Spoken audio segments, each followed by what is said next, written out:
Now, few issues have generated as much heated debate in Nigeria as the violent clashes between herders and farmers over grazing rights and access to land. Thousands of people have been killed in this decades-long conflict that's led to an unending cycle of attacks and revenge attacks. And with each assault, the strikes become more deadly and more sophisticated than ever before, with the herders arming themselves with AK-47 rifles. The clashes have sown discord across Nigeria, threatening community relations and putting pressure on the government to act. And now, following the introduction of a bill at the National Assembly to regulate animal husbandry and ranches across Nigeria, there have been rowdy arguments and counter-arguments at the Senate for and against the bill. Here's a little taste of how it unfolded at the upper house. Told we don't have that clip, which is rather unfortunate, but somebody we have here is Senator Abaribe, who supports the idea of ranches as the way to end the cycle of revenge attacks. We were hoping to see a clip of him earlier during the debate at the Senate, but that clip unfortunately is not here. But Senator Abaribe joins me now in the studio. Thank you very much indeed for coming in. And first of all, let me apologize profusely because we've had some monstrous technical problems inside the studio. You were a witness to that. We had a major disturbance in here, and unfortunately that cut off all our systems. We've only just got the systems back on, so we appreciate your patience. And as we say, we owe you one. So thank you very much indeed. Thank you. There was an issue you were drawing attention to, though, in the clip that we were hoping to have seen, which is about the Land Use Act and how it relates to the issue of ranching. Do you mind explaining to us what the issue is with that? Well, let me just say that anytime that this matter comes up, and by virtue of hindsight, having been in the Senate for a very long time, there has always been an effort made by different senators to deal with this issue. And anytime the issue comes up, there will always be this set of arguments that are made. And once those who make those arguments start with it, what will now happen is that we end up always quarreling among ourselves, and then that bill never gets, done. And what I was trying to point out in that at that time is, look at this set of arguments. By virtue of the fact that I have always been in this Senate, this matter will always come up. And I was trying to tell all my colleagues, those who are about 70% of the senators there today just came into the Senate. So they have to have a virtue of having those of us who have been there before to say, these things have come before. Right, to give them the background. And this is the background. Right. And I started by saying, well, Senator Kwankwaso, at the time he was a senator, brought this same bill. But this is what always happens. First, there will be the argument about our rights as Nigerians. And of course, one of our rights is that you have the right for free movement within Nigeria.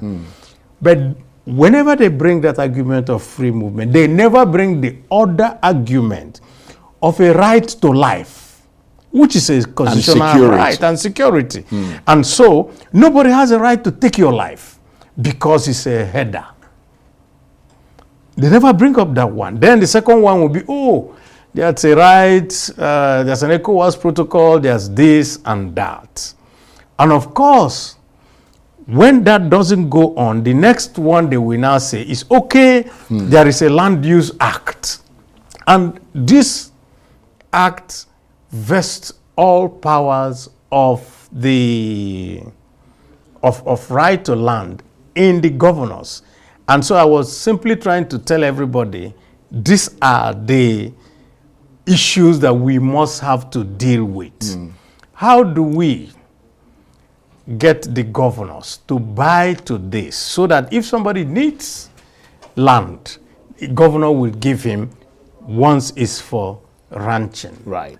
Precisely. And we can't run away from this. But then, if we go back in time, this is a matter that we raised long time once the Buhari regime started. Don't forget, what has happened in Nigeria is that most of the time when something comes up today, we never sit back and say, how did we get to this point?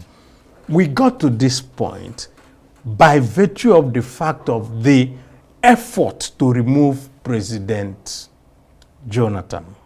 There had always been this herder-farmer clash, but it never got to this point where whole communities were exterminated so that some people will be roaming freely within their land, which is what happens in Plateau and in Benue State. I think Benue is the worst hit. Precisely. Yeah. And you know why?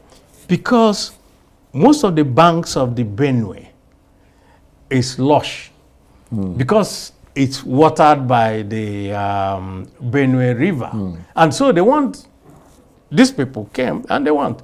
And who are these people? And that's a question that we have not dealt with.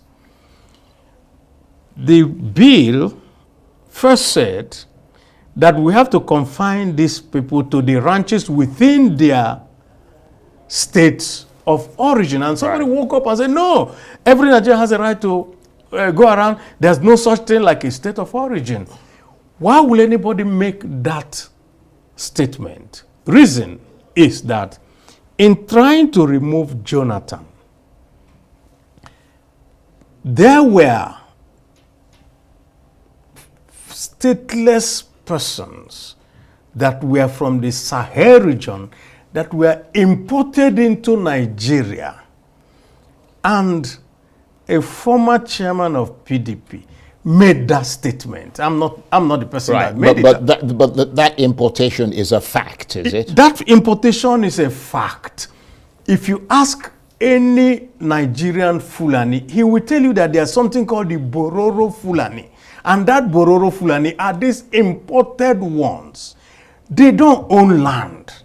Therefore, what they want to do is to settle in Nigeria.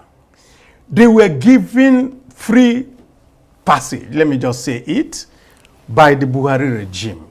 And we were shouting at that time, don't bring people into Nigeria who are not Nigerians. They won't have sympathy. They won't know what has happened. All they want to do is displace you, take over your place, and roam freely within that place. But there were cattle herders as well. They were, but the Nigerian cattle herders were not carrying AK-47 rifles and other. So these guys brought their guns with them. So these guys brought their guns with them. First thing they did was to start to rustle the cattle belonging to Nigerians. And so a Nigerian herder who loses his cattle has nowhere else to go. He becomes part of them because he is given, okay, you either join us or you got nothing. And some of them, of course, joined. And so we have this complicated problem. And this complicated problem is what we want to solve by saying, can we confine you to a particular place?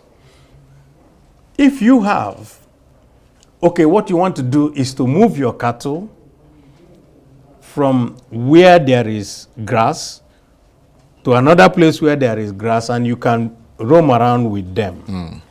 And I also pointed out on the floor of the Senate that Governor Ganduje at a particular time said, my state, Kano, has more than enough land for all the herders in Nigeria to go around with it. We must make mention that this is not just didn't start now. It's a way, and some people in the Senate will get up and tell you, but it's a way of life. How do you change? No. it was a way of life for us to kill twins. It was also a way of life for us to bury. So there's got to be some people. kind of so change. there must have to be Evolutionary change. It's an evolutionary change, and that comes with education. Right. So where the real problem is rather than us struggling to make sure that everybody has education, everybody has a change, everybody moves with the new things today. Some people want to leave some citizens to stay, let them just stay where they are as illiterate, uneducated, herders roaming around and killing people. Yeah, but the point is that there are different types of education. There's obviously the education where you go to school and start learning your ABCs from the very start up to the end. There's the other form of education, which is educating people about this new ranching proposal. Is there going to be a period of consultation? Because you're not going to educate those people. You're not going to put them through school, but you can educate them, those people who are most likely to be affected by this new ranching proposal. Because the herders, for instance, who, as you've said, are uneducated, they're suspicious of authority, they need to be convinced, as do the farmers who are worried about their land and farms. Why would they not be? If we suppose all the people who say we are elite, we tell people what to do. If you can tell somebody what to do in elections and say vote for A or B or C, why will you not be able to tell them how to improve their lives? In fact, it's very funny that they themselves, some of my colleagues will tell you that, that the Nigerian cow, that the yield from milk is so low and all that, but that the yield from the one that is in an environment that is and that the meat is more tender, is bigger and all that. They will tell you all this, but the point is, why don't you want to do it? Why do you want another citizen to be a second-class citizen? Well, the point here really, Senator, is that if there, I'm wondering whether along with this proposed ranching bill, there is an education component. Obviously. The point really is that everything is encompassed within it. All it takes is the willingness to do it. And of course, we have said that since the bill has passed the second reading, so it's going to go to the point where everybody will be invited. So we invite Mieti Allah. We invite the Nigerian Farmers Association from each state and all that. We invite each governor because they also have a role to play. Then, when everyone is there, what are the issues that we will now have to deal with? It's just for us to be able to talk to each other with an open mind. So there's still a long process. Of course, there's a process that we must have to pass through. But what we don't want is a situation where whenever the matter comes up, all manners of obstacles are put on the way to make sure that Nigerians will continue to be at each other's throat, and non-Nigerians are coming in and killing Nigerians and taking over their land, because that is another subset of the problem. Of course, it's a problem that everybody is looking at and people are avoiding to talk about it. We cannot avoid to talk about it. Whole villages, areas of the plateau, of the Benue, and even stretching all the way now to Enugu State, down to my own state in Abia. Why? Would somebody come and say, we're just going to let our cows to graze, and if you complain, they kill you because they have the high-powered rifles which the farmer does not have. But let me ask you this. What is your sense of how this is moving through the National Assembly? It's going well. Right. Because when we came to do the voting for the second reading of the bill, we could see an overwhelming support for it. Every Nigerian tired of this. We were never like this. In the 60s and all that, there may be a few clashes, but it was always resolved by the Sariki of the whoever is the harder Sariki then, and they will pay compensation and people will go. Not today. Today, people are killed and removed from their land. And you now find this anomaly. And all of us should be ashamed of ourselves that within Nigeria in 2024, in several states, we have what we call IDPs. It was never like that before. And so, you are in Benue. Senator Titus Zam, who proposed the bill, told us on the floor of the Senate that part of his senatorial zone in Benue State, they are in IDP camps. Who sent you to an IDP camp in Benue State? There's no Boko Haram there. There's nothing. It's a harder. So you ask yourself, where would the harder come from to come to Benue and kill people and send others to an IDP camp? I think you use the word an anomaly, and it's certainly an anomaly. very anomalous. It's an anomaly. And we need to always deal with this. And you know, because now there's a mixture of all manners of things. There are banditry, there's this, there's that. And so when you're talking about it, then there's a whole lot of things that are involved in it. So people try to separate the different precisely. bits and pieces. And I know that a lot of my colleagues are worried. We had a discussion with the former governor of Niger State, and he said, listen, as governor, I looked at this matter. I looked for the old grazing routes. There's an explosion in people now living, so they have closed that. But I found out that there were in old ranching sites, which he said he went to the Kaduna registry to find. And so that what he now did was to recover those ranching sites and say, okay, if you come as a header, you go to this ranching site. But you know what? Some refused. Why? Because there's another agenda. It is not ranching that is but who's behind that agenda? That is where we need to, as Nigerians, sit together, talk together, and find out who is destabilizing Nigeria. Yeah, but you guys, with this. You guys are in the Senate talking together. I mean, that's why you're elected to go to the Senate. Precisely. So there are people, representatives from different parts of Nigeria. Yes. What are the people from that part of the country saying? What is their justification for opposing this grazing, this ranching bill? You know, the point really is that when you're engaging with your colleagues, you want to find out what is really the problem. Of course, you find what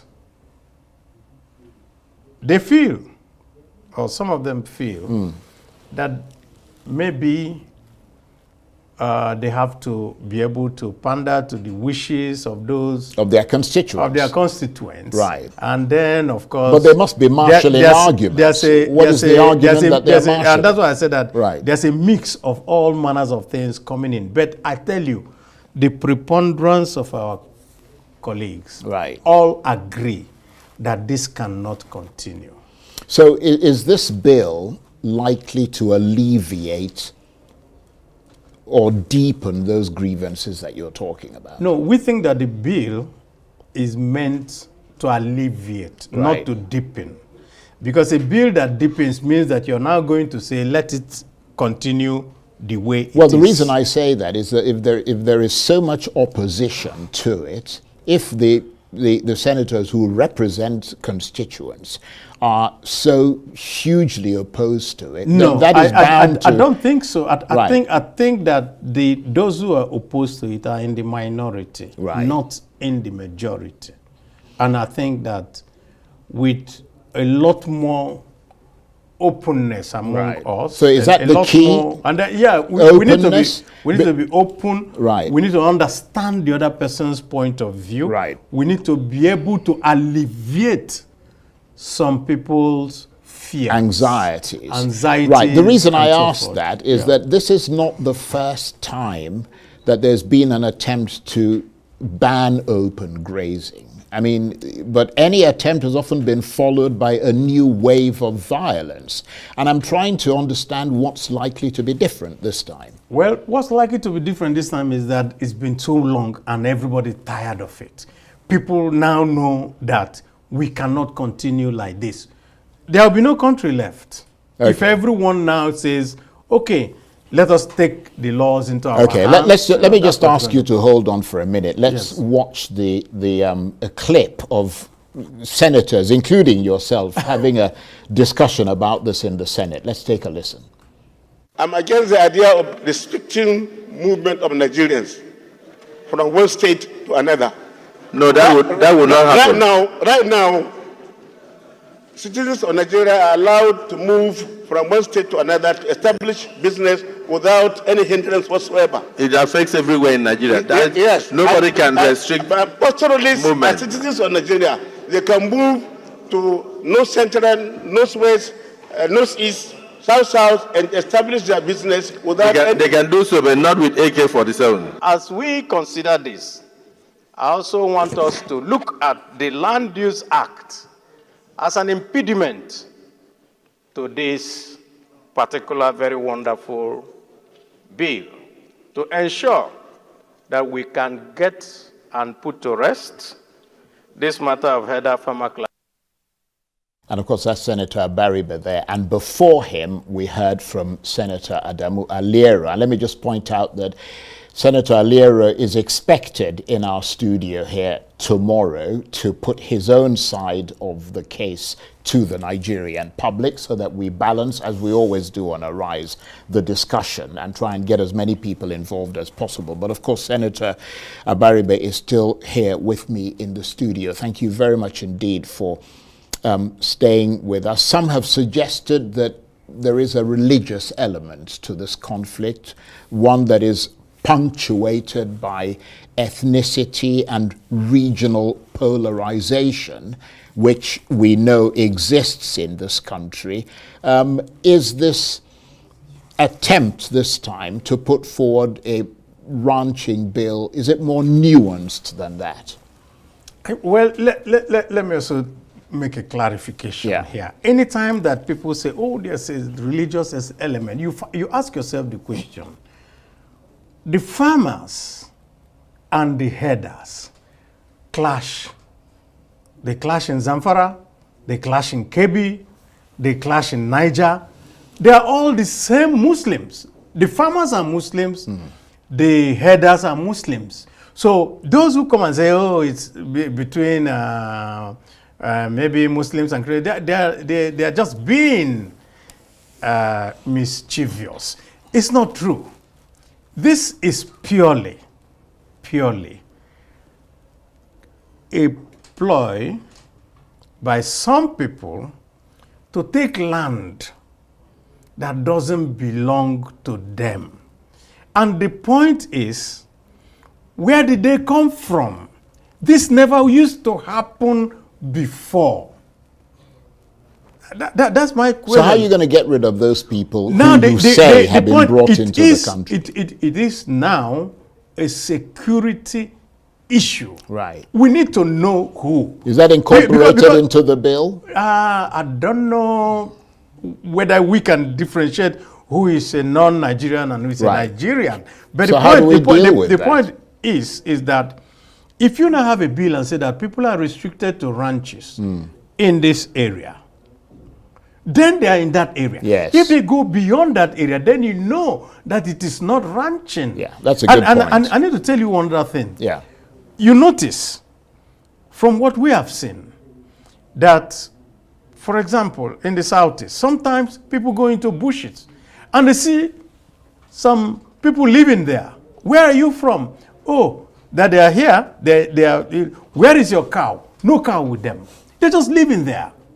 Then you're seeing kidnappings, you're seeing every other thing. So this is part of the instability that is going on all over the country. So ultimately, the aim of that ranching bill is to create ranches and restrict the movement of these so people. that if there's no movement, and in fact, that's an important security issue. Precisely. It's a big security issue. If That's there's an no interest, movement, then you cannot point. now tell me, oh, it is because I'm taking your my cows from one point to the other, because a whole lot of the people that they see don't have any cows with them. Yeah. Okay. And of course, so much rustling is also going on. So it also needs for you to check that rustling so that a herder with his cows is not subject to attacks by people who just come up and take from them. I think I understand the point much Precisely. better, and I hope that Nigerians understand that point much better. And I'm really glad that you took the time to come and chat with us about this and explain this further. As I said, tomorrow we're going to have Senator Adamu Aliero, who will put the other side of the story also to the Nigerian. Well, I don't think it's another side of the story. Well, I mean, he's entitled to put He cannot his come point. here and say that he doesn't want peace. No, well, I mean, we'll hear what he has to say. Okay. You obviously don't speak for him. He's my very good friend, and we sit side by side. Yeah. So, but Senator, I want to thank you very much indeed, and my apologies things. once again for the slight time, delay no at the problem. outset of the program. Senator Engineer Abaribe is, of course, a member of the Nigerian Senate, and he supports the idea of ranches as a way to end the cycle of violence in Nigeria. Thank you very much indeed. My pleasure. Thank you.